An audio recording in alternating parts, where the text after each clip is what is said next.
Erich Pratt joins me to discuss this in some detail. The lobby group, the Gun Owners of America, says it's disturbing to see anti-gun politicians and celebrities politicizing the tragedy. Erich Pratt, isn't that inevitable? You say it's politicizing, but now, surely, or at least in short order, is the right moment to have a measured debate on sensible gun reform in America? Surely now is the time. Well, first, thank you so much for having me on. But a couple things to your question. I mean, for starters, we do have a constitution which says that the right of the people to keep and bear arms shall not be infringed.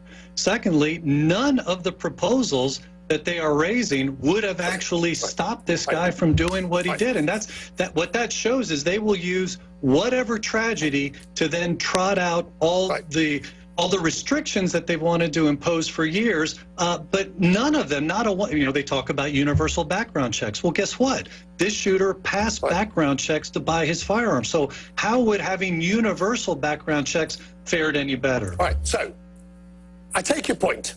In this particular case, every single possible reform would have been there. But let's talk on the bigger issue.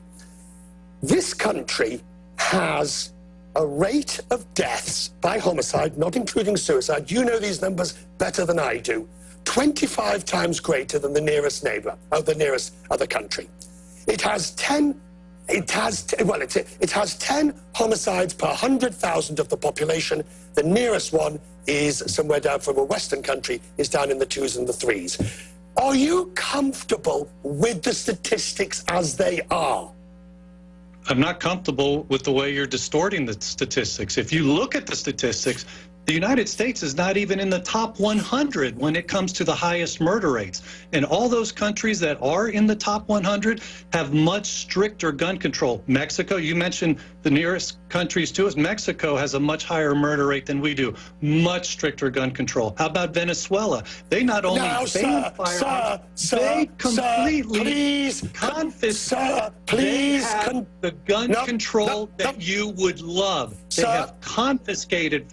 Will you please let me finish? They have confiscated firearms, and yet their murder rate is 20 times higher than the United States. You're comparing Venezuela to the United States. Why don't you compare the United States to the other G7 countries, or even So you want to cherry pick your data, in other words. Even though we're not even in the top 100, you want to trot out the select few. We have states in this country, by the way, that have lower murder rates than England and all the other countries of Europe, like New Hampshire. In New Hampshire, okay, you can carry a firearm concealed without getting permission, and their murder rate is below 1 per 100,000. It is lower. I mean, it would be the dream of Europe. But see, gun control in Europe has not stopped mass shootings from occurring. In fact, what you see is that Europe, many of the countries have a much higher mass shooting rate. Okay, when you look at rate per capita, they have high. I mean, look, which country, sir? Which country in Europe has a higher mass? Finland, Norway, Serbia,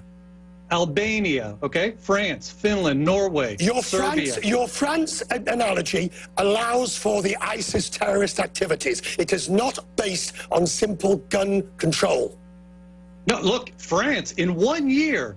They lost more people to mass shootings than in all the U.S. mass shootings during Obama's presidency, and they have far stricter gun control. They have bans on machine guns. You can't carry firearms, and yet terrorists got guns. They got machine guns, and they shot up the place. And that's the problem, that terrorists and bad guys will always select places that are gun-free zones. 98% of the mass shootings in the United States occur in places that are gun-free zones where law-abiding people are not allowed to carry firearms. So what I can hear the viewer asking, not unreasonably, we've heard his arguments, and you've heard my arguments or discussion points. We've heard it backwards and forwards. So very simply, in a really simple way that the viewer watching around the world can understand, from a person like yourself who is a gun proponent, or at least a Second Amendment proponent, what is your answer to prevent the sort of atrocities, the sort of mass shootings that this country has, that most of the developed world does not have? What is your solution? The problem is you guys never report on the mass shootings that are prevented by law-abiding citizens carrying concealed firearms, like the firefighter in South Carolina that stopped a school mass shooting, or like the guy in the bar in Arlington, Texas, who stopped a mass shooting because he was carrying a firearm concealed. You guys never want to report on that, even though Obama's Center for Disease Control in 2013, they found that guns are used 16 to 100 times more often in this country to save life than to take life. But you guys don't report on that. You only want to trot out the negative cases. So what I would say to that question is, why don't you start covering the positive cases so then people can really make a decision based on all the evidence, not only choosing the negative examples, trotting that out and saying, well, why do you want to keep firearms? So what would you, I'm just going to rephrase the question in a different way, because I don't think you fully answered it. I take your point on board that you think we do not report in certain aspects, but what is... Well, but the answer was that good people are stopping mass shootings. That's the answer. Look, you're not going to stop everything, just like, you know, a car crash could be so bad that a seatbelt doesn't work. Nobody ever said that there's... Are you comfortable then with there being more guns in this country than population? Well, do you know that in America, our gun stock has doubled in the last 20 years, even while gun violence and murder has been cut in half? In those 20 years, the rate has been cut in half. So we actually have more guns in the United States and less crime. So to answer your question, yes, I'm comfortable with that. We are actually safer today. And if I take your point, because I'm trying to add light, not just heat in this, you would accept that a certain level of atrocity is inevitable, even allowing for the number of non-gun... let me finish.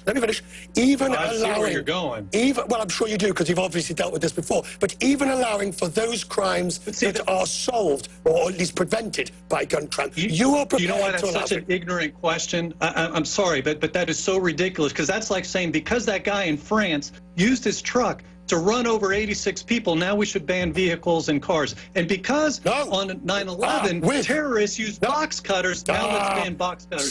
And oh, by the way, well, are you willing to allow for such levels of violence? Shouldn't we restrict cars and trucks? And shouldn't we restrict box cutters? Shouldn't we restrict the fertilizer that Timothy McVeigh used in Oklahoma City?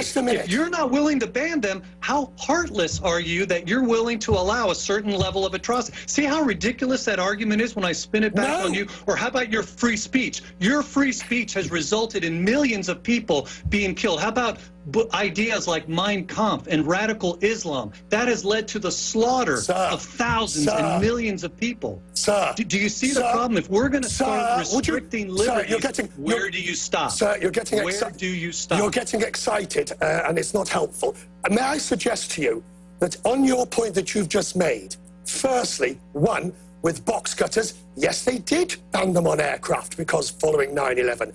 On the question of trucks and Paris and Berlin and in London, yes, law enforcement is now having to look at what measures are necessary to prevent crimes that can be committed by using these vehicles. So, sir, you've argued against yourself, because law enforcement is building... No, I haven't, because you haven't answered me. Are you willing to put up with restrictions on all those items, including your free speech? I'm willing to take your point, because I'm trying to add light, not just heat in this.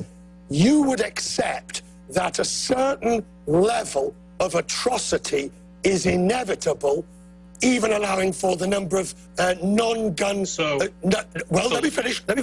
Even allowing... I see where you're going. Well, I'm sure you do, because you've obviously dealt with this before. But even allowing for those crimes that are solved, or at least prevented by gun crime, you are prepared to allow... You know why that's such an ignorant question? I'm sorry, but that is so ridiculous, because that's like saying, because that guy in France used his truck to run over 86 people, now we should ban vehicles and cars. And because on 9/11, terrorists used box cutters, now let's ban box cutters. And oh, by the way, well, are you willing to allow for such levels of violence? Shouldn't we restrict cars and trucks? And shouldn't we restrict box cutters? Shouldn't we restrict the fertilizer that Timothy McVeigh used in Oklahoma City? Just a minute. If you're not willing to ban them, how heartless are you that you're willing to allow a certain level of atrocity? See how ridiculous that argument is when I spin it back on you? Or how about your free speech? Your free speech has resulted in millions of people being killed. How about ideas like Mein Kampf and radical Islam? That has led to the slaughter of thousands and millions of people. Do you see the problem? If we're going to start restricting liberties, where do you stop? Sir, you're getting Where do you stop? You're getting excited, and it's not helpful.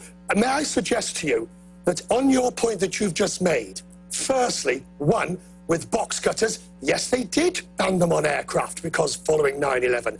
On the question of trucks and Paris and Berlin and in London, yes, law enforcement is now having to look at what measures are necessary to prevent crimes that can be committed by using these vehicles. So, sir, you've argued against yourself because law enforcement is building... No, I haven't, because you haven't answered me. Are you willing to put up with restrictions on all those items, including your free speech? I'm willing to put up with restrictions on box cutters. I'm willing to put up with barriers to prevent trucks from going into central cities, if that helps prevent things. The problem is, if we take your analogy... fertilizing your lawn and your own job. Just let me finish. Free speech. Let me finish, sir. If you take your point and now move it back to gun control, I'm willing to take certain restrictions for the betterment or for prevention of crime. You are not willing to take any restrictions when it comes to guns. We have a constitution, and it says the right of the people to keep and bear arms shall not be infringed. If you want to be completely lawless and ignore that, go right ahead. I'm not going to join you in that. And if I was to say to you, because we've gone on much longer than we intended to, but it's been an interesting and fruitful discussion. If I was to ask you, the Constitution's been changed 27 times, and you're familiar with the fact that the Second Amendment is an amendment of it. What would you say if I went right for the jugular, right to the heart of it, and say, maybe the Second Amendment itself, there should be a debate. Never mind restrictions on this and fiddling around. Let's go straight for it. Maybe the Second Amendment should be People have tried to amend it. They failed. At least you would be trying to do it honestly if you tried to amend it. Usually they try to bypass the amendment process and just pass laws in violation of the amendment. But if you at least would try to amend it, I would say kudos for you for at least going through the lawful legal channels. We won't support you in that effort, but good luck in trying for that. Can I invite you to come on again and talk about this in the future, sir? Absolutely. Good to see you, sir.